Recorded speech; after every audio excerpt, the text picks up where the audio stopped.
अहिल्यानगर जिल्ह्यातील कर्जत तालुक्यातील राशीन गावातील शेतकरी प्रवीण गुलाब सरोदे यांनी न्याय न मिळाल्यानं जिल्हाधिकारी कार्यालयासमोर उपोषण सुरू केलंय.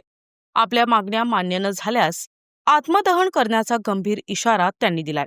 तब्बल 3 वर्षांपासून चालू असलेल्या जमीन फेरफार प्रकरणात प्रशासनाकडून कोणतीही कारवाई न झाल्यामुळे सरोदे यांचं संपूर्ण कुटुंब भूमिहीन आणि बेघर झालंय. 37 वर्षांपासून कसत असलेल्या पूर्वजांच्या जमिनीवर इतरांना ताबा देण्यात आलाय. यासोबतच विहीर, कोठे, पाईपलाईन आणि शेततळे असलेल्या क्षेत्राचा पंचनामा न करता प्रशासनानं चुकीचा आदेश दिलाय, असा गंभीर आरोप प्रवीण सरोदे यांनी केलाय. प्रशासनाच्या या मनमानी कारभारावर संताप व्यक्त करत मला न्याय मिळाला नाही तर सोमवारपासून आमरण उपोषण सुरू केलंय. तरीही दाद न मिळाल्यास आत्मदहन करणार, असा इशारा प्रवीण सरोदे यांनी आपल्या अर्जात दिलाय. जिल्हा प्रशासनाने तातडीनं चौकशी करून या प्रकरणातील सत्य बाहेर आणण्याची मागणी परिसरातून जोर धरू लागली आहे. प्रवीण गुलाब सरोदे, राहणार राशीन, तालुका कर्जत, जिल्हा अहिल्यानगर, सध्या राहणार शिरूर, जिल्हा पुणे. माझी मागणी आहे की आमच्या राशीन येथील तहसीलदार साहेब कर्जत यांनी चुकीचा निर्णय देऊन पूर्णपणे बेघर आणि भूमिहीन केलेला आहे. माननीय दिवाणी न्यायालयाचा जो हुकुमनामा झाला त्याच्याशी विसंगत आणि हुकुमनाम्याचे बाहेर जाऊन त्यांनी आदेश केले. त्याच्यानंतर प्रांताकडे अपील केल्यानंतर प्रांतांनी त्यांचं म्हणणं जे होतं, तहसीलदारांनी जो आदेश दिला होता तो रद्द केलेला. त्याच्यानंतर पुन्हा ते फेरचौकशीसाठी तहसीलदारकडे प्रांतांनी पाठवले. त्याच्यानंतर तो आदेश त्यांनी तसाच कायम ठेवला.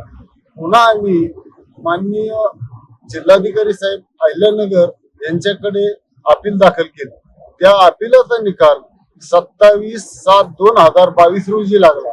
आज 3 वर्ष 3 महिने उलटून गेले तरीही माननीय तहसीलदार साहेब कर्जत याची कोणतीही दखल घेतली नाही. गेली 5 ते 6 वर्ष आम्ही भूमिहीन आणि बेघर असून आमची लहान मुलं आहेत, शाळेत जाणारी मुलं आहेत. आमची एक भाऊजाई आहे, ती भाऊजाई अक्षरशः हॉटेलमध्ये कामाला जाते.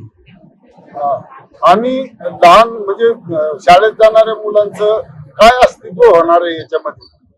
दुसरी गोष्ट अशी, आमच्या या धक्क्यातून या तहसीलदार यांनी घेतलेल्या निर्णयामुळं, या धक्का बसल्यामुळं आमचे आई आणि वडील एका म्हणजे जानेवारी महिन्यामध्ये 5 जानेवारीला आणि ह्या सप्टेंबर 22 तारखेला दोन्ही मयत झाली.